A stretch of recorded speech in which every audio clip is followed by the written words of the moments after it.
Did you know that if you ever feel ungrounded, anxious, or even stuck in survival mode, it could be your root chakra, the one that is out of balance? In this video, we're going to explore a lot of things about the root chakra and how this is a foundation for the security in your life. The root chakra is also known as Muladhara, which is the foundation of this energy system that governs our sense of safety, security, and connection to the physical world. It is represented by the color red, also by a lotus flower of 4 petals. The location is said to be near the sacral coccyx joint and at the bottom of the spine. The flow of energy of the root chakra moves in a clockwise direction and connects us to the physical auric body. It regulates the lower back, the adrenal glands, our blood, the skeleton, so all bones, feet, knees, hips, teeth, nails, rectum, and the spine. Physically is associated with stability, security, self-sufficiency, and the responsibility of self or responsibility for survival. In personal growth areas, it is connected to the earth in our survival instincts. Its name Muladhara in Sanskrit comes from Mula, which means root, and Dhara, which means support, or the support of our root. When the root chakra is underactive, you can feel fear, insecurity, and anxiety, a lack of grounding or stability, difficulty with basic needs, those needs of survival. You can feel lethargy and just a lack of energy. It may also develop arthritis, constipation, and other bladder problems. And just feeling disconnected from earth and not able to ground oneself. When it is overactive, it creates a feeling of irritability. It brings anger and also aggressiveness. It also brings greed and materialism because it's trying to fill the void of wanting security. It also makes some people stubborn and it just makes it difficult to accept change. It can cause overspending and difficulty saving, and it also brings impatience. When it's blocked, it gives a lack of focus. It makes people feel restless. It can also make someone feeling abandoned and just be extremely codependent. Many yogic texts state that this is the resting place of the Kundalini energy. The Kundalini is described as a sleeping serpent that is coiled 3.5 times around itself and dwells within a downward facing triangle inside of the root chakra. The downward facing triangle is showing that this energy is feminine, is Shakti power. When the Kundalini or Shakti is awakened, she begins her upward journey, leaving her home at the root chakra and traveling all the way up, chakra by chakra, until reaching the crown chakra. We also see the downward facing triangle in symbols of alchemy. By itself, it represents water, which is also feminine. If it has a horizontal line that it crosses, it represents earth, which is also feminine. And there are many texts that say that the root chakra is an earth-based chakra. It has earth energy. Maybe this is because of the associations with grounding and rooting, but either way, with this down triangle, both are feminine energies. There are many ways that we can encourage the healing of the root chakras. One of it is walking barefoot on grass, hugging trees, and of course meditation. So if you were to spend time with nature and just maybe resting on a park and practicing deep breathing meditation, you will be able to start creating an energy that will enhance the healing and the power in your root chakra so that it can start balancing itself. moving away from being blocked, being overactive, or underactive. There are even some foods that are connected to the root chakra, mostly root vegetables and red fruits, also some herbal teas. With root vegetables, things potatoes, yuca, and carrots. You may also use affirmation in sound healing. Make it sure that these affirmations are related to the root chakra. So things like I am safe, I am grounded, I am supported by the universe.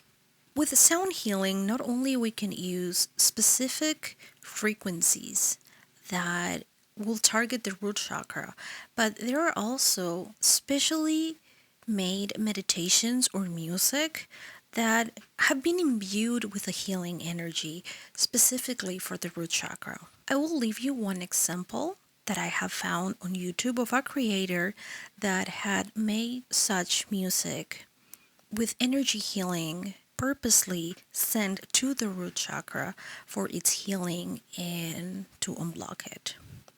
You will be able to find this in the description. Other practices that can encourage the healing of the root chakra are belly breathing, which relieves anxiety and keeps the energy in the root center. There are, of course, also some practices in yoga, which are some beneficial asanas that are performed maybe like by sitting on your heels. It just encourages the energy to move and become unblocked to be able to heal itself. So let's dig even a little deeper in the root chakra and let's discuss the deities that are related. Of course, most of them are Hindu deities because this teaching comes from Hindu texts. First, we have Ganesha, the remover of obstacles.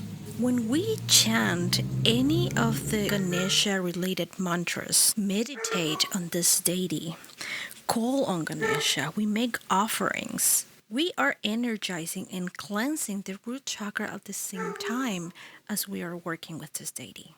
Ganesha, it is also often shown with a cobra over his belly, which symbolizes the Kundalini. And we just learned that the Kundalini's home is the root chakra. We have Lord Brahma, the god of creation that has 4 heads, and the root chakra has 4 petals. We also have the 4 Vedic texts. Dakini, which governs the skin and external tissue, has an animal association with the elephant, which carries Indra, the god of heaven, on his shoulders. Indra's mantra or sacred sound is Lam, Lam, which is the same sound or mantra related to the root chakra. It is the same as the earth element represented in this chakra, and it is surrounded by also 4 petals.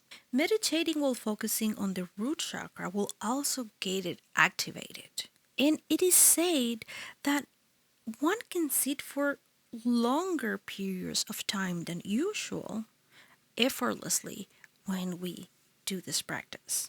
The Vedic texts also claim that meditating upon this center allows a person to gain command over speech, knowledge of the past and future, and physical beauty.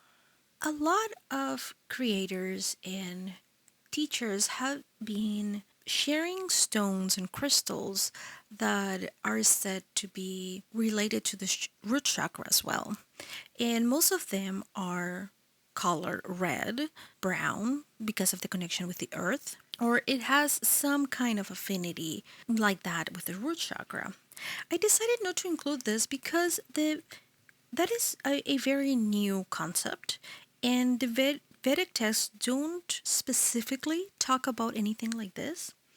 But this concept of using specific stones and crystals to focus one's energy or to open the chakras, although recent, they still build upon the Vedic understanding of that the elements from nature and their energetic property can be used for healing and for achieving different goals. So I am not saying that either one is wrong. I am just saying that they are new and maybe someone else is going to be best to deliver this kind of information. We also have shadow work that can be done specifically for the root chakra. If you aren't familiar with shadow work, I have a couple of videos giving a very brief introduction, and I also have a course that is on my website, which is the basics of shadow work, and it has a lot of practices. And I will be eventually will be including also some of this and expand on shadow work specifically for all the chakras.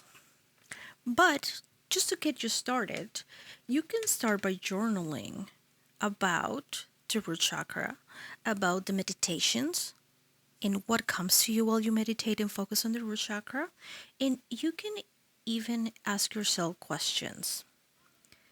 And ask yourself questions surrounded by what is about security or fear. Because this is what you will feel if there is some kind of imbalance, blockage, or anything like that in your root chakra. So you can ask yourself, what are some hidden fears that I am not seeing but they are manifesting?